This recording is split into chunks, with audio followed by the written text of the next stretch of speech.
વિદ્યાર્થી મિત્રો, સ્વાગત છે આપણી નવી યુટ્યુબ ચેનલ ગુજરાત કેરિયર એલર્ટમાં. આઈ હોપ કે તમે બધા મજામાં હશો. આજનો આપણો ટોપિક છે ધોરણ 10 પછી આપણે શું કરી શકીએ, કયા કયા કોર્સ હોય છે અને શું શું એમાં અંદર આ કોર્સ 11-12 કર્યા પછી અથવા તો ગમે ડિપ્લોમા અને આઈટીઆઈ કર્યા પછી આગળ આપણે શું કરી શકીએ છીએ. સંપૂર્ણ માહિતી આપણે આ વિડીયોમાં લેશું વિદ્યાર્થી મિત્રો, તો કે છેક સુધી બન્યા રહેવા વિનંતી. અને હજી સુધી આપણી ચેનલને સબસ્ક્રાઇબ ન કરી વિદ્યાર્થી મિત્રો તો કે સબસ્ક્રાઇબ કરી લ્યો અને બેલ આઇકન દબાવવાનું ભૂલશો નહીં, જેથી નવી માહિતી તમને સૌ પ્રથમ મળે. હવે ઘણા બધા વિદ્યાર્થીઓ છે આગળ કીધું એ પ્રમાણે ખ્યાલ જ નથી હોતો કે ધોરણ 10 પછી કયા કયા કોર્સ આવે છે અને આગળ આપણે કોર્સ પૂર્ણ કર્યા પછી પણ શું શું કરી શકીએ છીએ, તે આપણે આ વિડીયોમાં ચર્ચા કરીશું. હવે ઘણા બધા વિદ્યાર્થીઓને એમ હોય છે કે મારો મિત્ર છે તે સાયન્સમાં અથવા કોમર્સમાં કે આર્ટ્સમાં એડમિશન લે છે તો મારે પણ એમ જ લેવું. એવું ન કરવું જોઈએ વિદ્યાર્થી મિત્રો. આપણે જેમાં ઇન્ટરેસ્ટ હોય એ જ સબ્જેક્ટ આપણે સિલેક્ટ કરવો જોઈએ અને એમાં જ આપણે આપણું કેરિયર બનાવવું જોઈએ. હવે મેઇન વસ્તુ એ છે પેરેન્ટ્સને પણ આ વસ્તુનું ખૂબ જ ધ્યાન રાખવું જોઈએ વિદ્યાર્થી મિત્રો, કે આપણા બાળકો છે તે આ બાજુવાળાના બાળક છે તો કંઈ સાયન્સમાં એડમિશન લે છે, આપણે સાયન્સમાં એડમિશન લેવડાવીએ એવું ન થવું જોઈએ વિદ્યાર્થી મિત્રો. આપણા બાળકને કેમાં રુચિ છે, કેમાં ઇન્ટરેસ્ટ છે તે આપણને ખ્યાલ હોવો જોઈએ અને એમાં જ એડમિશન આપણે મેળવી આપવું જોઈએ. આગળ આપણે વિડીયોમાં વાત કરીએ વિદ્યાર્થી મિત્રો, તો કે ધોરણ 10 પછી કયા કયા વિકલ્પો છે તમારી પાસે, તો કે ધોરણ 11 અને 12. ધોરણ 11-12ની વાત કરીએ વિદ્યાર્થી મિત્રો, આમાં મેન ત્રણ સબ્જેક્ટ આવે છે, 3 ફિલ્ડ આવે છે: સાયન્સ, કોમર્સ અને આર્ટ્સ. વિજ્ઞાન પ્રવાહ, સામાન્ય પ્રવાહમાં વાત કરીએ તો કે કોમર્સ અને આર્ટ્સ કીધું એ પ્રમાણે. ભાઈ વ્યવસાયિક ડિપ્લોમા, ઘણા બધા વિદ્યાર્થીઓ છે તે આમાં પણ એડમિશન લે છે. આમાં તમે શું સ્ટડી કરી શકો, તો કે એકાઉન્ટિંગ, બેન્કિંગ, હોમ સાયન્સ જેવા અભ્યાસક્રમોનો સમાવેશ થાય છે. આગળ આપણે વાત કરીએ તો કે ટેકનિકલ ડિપ્લોમા. ટેકનિકલ ડિપ્લોમામાં કયા કયા કોર્સ આવે છે, તો કે civil, mechanical, electrical, automobile, chemical અને ટેક્સટાઇલ વગેરે જેવા કોર્સનો સમાવેશ થાય છે. આગળ આપણે વિડીયોમાં વાત કરીએ વિદ્યાર્થી મિત્રો, તો કે મોસ્ટ ઓફ 90% વિદ્યાર્થીઓ છે તે ધોરણ 11 અને 12 સિલેક્ટ કરે છે. હવે 11-12માં કયા કયા મેન 3 આવે, મેં તમને કીધું એ પ્રમાણે સામાન્ય પ્રવાહ અને વિજ્ઞાન પ્રવાહ. સામાન્ય પ્રવાહમાં 2 આવે, કોમર્સ અને આર્ટ્સ. અને વિજ્ઞાન પ્રવાહની વાત કરીએ તો કે સાયન્સ સ્ટ્રીમ. આગળ આપણે વિડીયોમાં વાત કરીએ ડીપમાં વિદ્યાર્થી મિત્રો, તો આપણને ઘણા વિદ્યાર્થીઓને સૌપ્રથમ તો સવાલ એવો હોય છે કે મહેનત કેમાં ઓછી કરવી પડે અથવા તો કેમાં વધુ કરવી પડે. સાયન્સ છે તો ખૂબ જ મહેનત કરવી પડે, કોમર્સ છે તો ઓછી મહેનત કરવી પડે અને આર્ટ્સ છે તો એમાં કાંઈ મહેનત નહીં કરીએ તો પણ ચાલશે. એવું નથી વિદ્યાર્થી મિત્રો. સાયન્સ છે તો પણ એટલી જ મહેનત કરવી પડશે, કોમર્સ છે તો પણ એટલી જ મહેનત કરવી પડશે અને આર્ટ્સ છે તો પણ એટલી જ મહેનત કરવી પડશે. અત્યારે આપણે એક્ઝામ્પલ તરીકે વાત કરીએ બાર કોમ્પિટિશનની, તો જે તે ગવર્મેન્ટ એક્ઝામ બહાર પડે છે, 200 અથવા 300 જગ્યા ખાલી હોય તો પણ 20-20, 30-30 ફોર્મ ભરાય છે ઓછામાં ઓછા. તો આપણે એને ધ્યાનમાં લઈએ તો બાર કોમ્પિટિશન ખૂબ જ છે વિદ્યાર્થી મિત્રો. એટલે તમે જે તે સ્ટ્રીમમાં એડમિશન લ્યો તેમાં ખૂબ જ પ્રયાસની જરૂર છે. આગળ રહેવું ખૂબ જ જરૂરી છે વિદ્યાર્થી મિત્રો. ધોરણ 12 આર્ટ્સની વાત કરીએ વિદ્યાર્થી મિત્રો, તો કે તમે શેમાં ઇન્ટરેસ્ટ ધરાવો છો એને આર્ટ્સ રાખવું જોઈએ. તો કે મીડિયા અને જર્નાલિઝમ. મીડિયા અને જર્નાલિઝમમાં વાત કરીએ તો કે માધ્યમો અને સમાચારો સાથે કામ કરવામાં જેને રુચિ હોય તો ધોરણ 12 આર્ટ્સ રાખી શકે છે.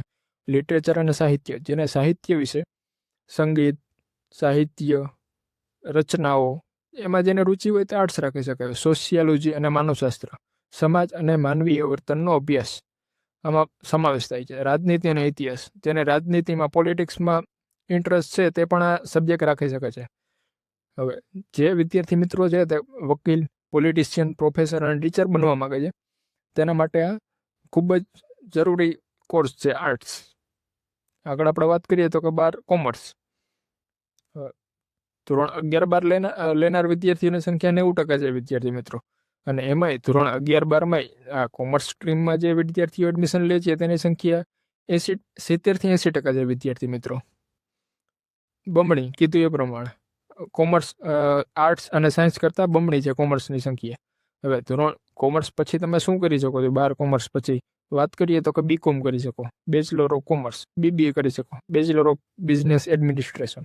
પછી બીસીએ કરી શકો, બેચલર ઓફ કોમ્પ્યુટર એપ્લિકેશન, અને બીસીએ આઈટી કરી શકો છો, ઇન્ફોર્મેશન ટેકનોલોજી. અન્ય વિકલ્પની વાત કરીએ વિદ્યાર્થી મિત્રો તો કે એમબીએ કરી શકો છો, એમકોમ કરી શકો ને એમબીએ એલએલબી કરી શકો. હવે આ તમારે કોમર્સના કયા કયા સબ્જેક્ટ આવે જેની વાત કરીએ વિદ્યાર્થી મિત્રો, તો કે એકાઉન્ટ મેન સબ્જેક્ટ કોમર્સનો કયો છે તો કે એકાઉન્ટિંગ શીખવવામાં આવે છે. આ સબ્જેક્ટમાં તમને હિસાબ કિતાબ શીખવવામાં આવે છે. બેંક અને કંપનીઓમાં લેખાજોખીની માહિતી આમાં શીખવવામાં આવે છે. જે વિદ્યાર્થીઓને બેંકમાં આપણે જોબ લેવી છે તેના માટે કોમર્સ જ તમારે રાખવું, કારણ કે મેથ્સ જ ખૂબ આવવાનું છે આમાં.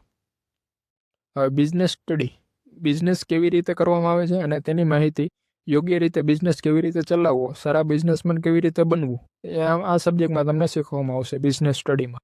હવે ઇકોનોમી, ધન સંબંધિત ક્રિયાનો અભ્યાસ, વસ્તુઓ અને સેવાઓની લેવડ દેવડ, ખપત વગેરે વિશે સમજાવવામાં આવે છે ઇકોનોમીમાં. હવે મેથેમેટિક્સ, જે વિદ્યાર્થીઓને મેથેમેટિક્સ પાવરફુલ છે તેને આ કોમર્સ સબ્જેક્ટ રાખવો જ જોઈએ. ગણિત શીખવામાં આવે છે. કોમર્સ સારું પ્રદર્શન કરવું હોય, ગણિતમાં પકડ સારી હોવી જોઈએ. કોમર્સમાં એડમિશન લે છે એને એટલો ખ્યાલ હોવો જોઈએ કે આપણું મેથ્સ છે તે સારામાં સારું છે, તો જ કોમર્સ લેવું જોઈએ.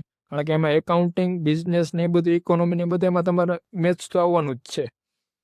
હવે આગળ ઇંગ્લિશની વાત કરીએ વિદ્યાર્થી મિત્રો, આ કોમર્સમાં તમને ઇંગ્લિશ પણ આવવાનું છે. આમાં આપણે અંદર વાત કરીએ તો ગ્રામર, ટેન્સ, એક્ટિવ પેસિવ, ઉપન્યાસ વગેરે જેવા ટોપિક્સ ભણવાનો હોય છે. આપણે 10મામાં પણ ભણી ચૂક્યા છીએ એ પ્રમાણે વિદ્યાર્થી મિત્રો ઇંગ્લિશ આમાં હોય છે. હવે આગળ આપણે ધોરણ 12 સાયન્સની વાત કરીએ વિદ્યાર્થી મિત્રો. અમુક વિદ્યાર્થીઓ એમ વિચારતા હોય કે 70% પ્લસ માર્ક હોય તો જ આપણે એડમિશન લઈ શકીએ. એવું નથી.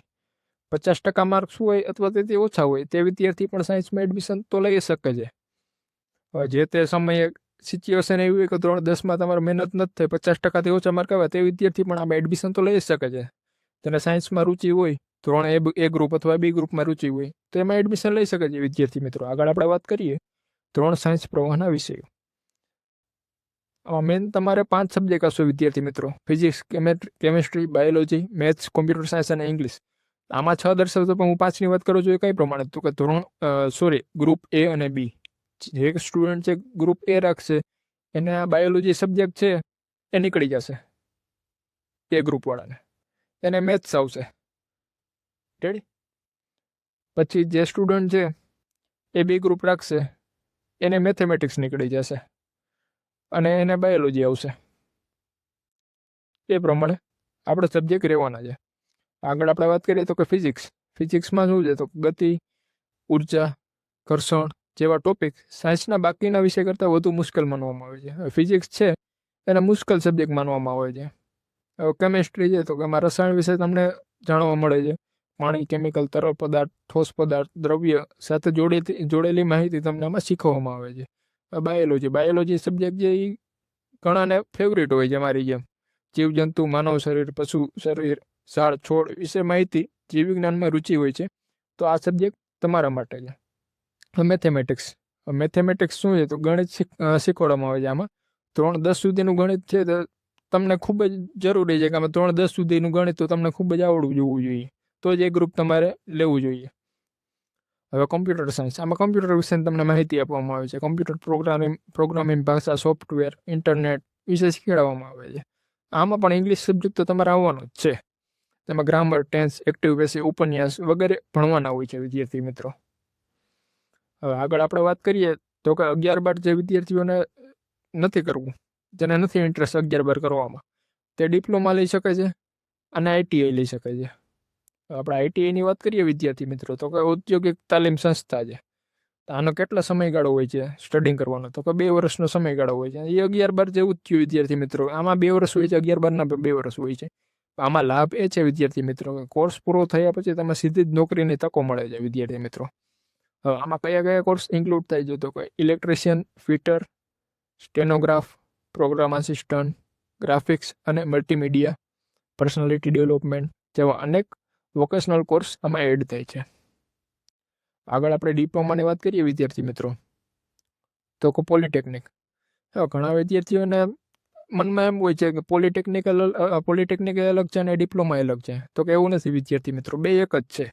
આનો આપણે સમયગાળાની વાત કરીએ વિદ્યાર્થી મિત્રો તો 3 વર્ષનો છે. આમાં આપણે લાભની વાત કરીએ તો કે ઝડપથી એન્જિનિયરિંગ ડિગ્રી મેળવવાનો સારો વિકલ્પ છે. જે વિદ્યાર્થીઓને ઝડપથી એન્જિનિયરિંગ બની જવું છે અથવા તો એ સ્ટ્રીમમાં આગળ વધવું છે તેના માટે ખૂબ જ આ એમ કહેવાય કે ગોલ્ડન ઓપોર્ચ્યુનિટી છે.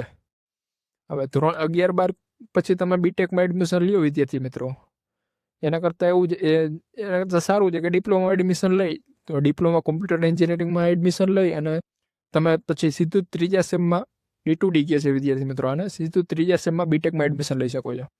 એટલે 11-12 કર્યા વિના તમે સાયન્સ રાખ્યા વિના સિવાય વિદ્યાર્થી મિત્રો તમે બીટેકમાં જઈ શકો છો કોમ્પ્યુટર ફિલ્ડમાં. એ બધા ટોપિકમાં તમે જઈ શકો છો, જેમ કે civil engineering, computer engineering, electric engineering, mechanical engineering જેવા ઘણા કોર્સ છે. તે આ ડિપ્લોમા કરી તમે સીધું જ બીટેકમાં એડમિશન લઈ શકો છો ત્રીજા સેમમાં. એટલે આ એક જોઈએ તો સારો વિકલ્પ છે. આગળ આપણે વાત કરીએ વિદ્યાર્થી મિત્રો, તો આ વિડીયોમાં તમને કાંઈ પણ ડાઉટ હોય અથવા ના સમજાણું હોય તો કોમેન્ટ બોક્સમાં લખો. અને ગમે એ પર્ટિક્યુલર એક ફિલ્ડ વિશે આપણે વાત તમને ના સમજાણું તો સમજવું હોય તો તેનો પણ આપણે વિડીયો બનાવશું વિદ્યાર્થી મિત્રો, તો તે અમને જાણ કરો. કાંઈ પણ ડાઉટ હોય તો એની ટાઈમ કોમેન્ટ કરો, તેનો જવાબ તમને ખૂબ જ મળી જ જશે ટૂંક સમયમાં જ. આભાર વિદ્યાર્થી મિત્રો. આપણી ચેનલને લાઇક કરો, શેર કરો, સબસ્ક્રાઈબ કરો. તમારા વિદ્યાર્થી સુધી આ વિડીયો પહોંચાડો જેને નથી ખ્યાલ કે 3-10 પછી કયા કયા કોર્સ આવે છે. થેન્ક યુ વિદ્યાર્થી મિત્રો. આભાર.